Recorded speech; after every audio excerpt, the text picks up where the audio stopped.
Dito na naman guys si Mingming, oh, yung pusa ng aming kapitbahay. Inaantok yan, matulog ka.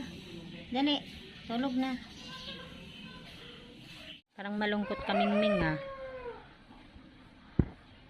Ming, antok ka na naman ah. Yan si Ate Linda guys ah. Nakaupo din.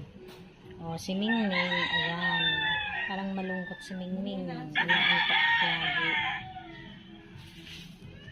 Ayan. Hala. Diyan ka na naman magwawalis. Madulas dyan, magdahan-dahan ka.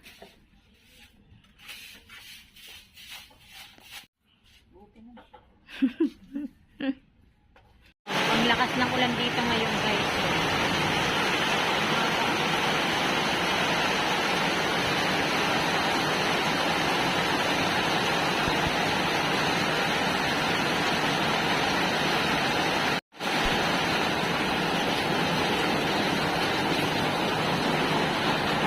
Nagluluto ako ng pancit canton. Masarap yan. Atin ko pala. Mainit maghugas. Diba Ate Linda? Ilaw pala natin Ate Linda. Ito wala na ho. Ano ba to? Napundi? Napundi guys. So, yung ilaw namin dito sa may sala. Sa may kainan namin. Saka ito din wala na rin. Bibilhan namin yan pag nakalabas kami. Dalawa na lang gumagana.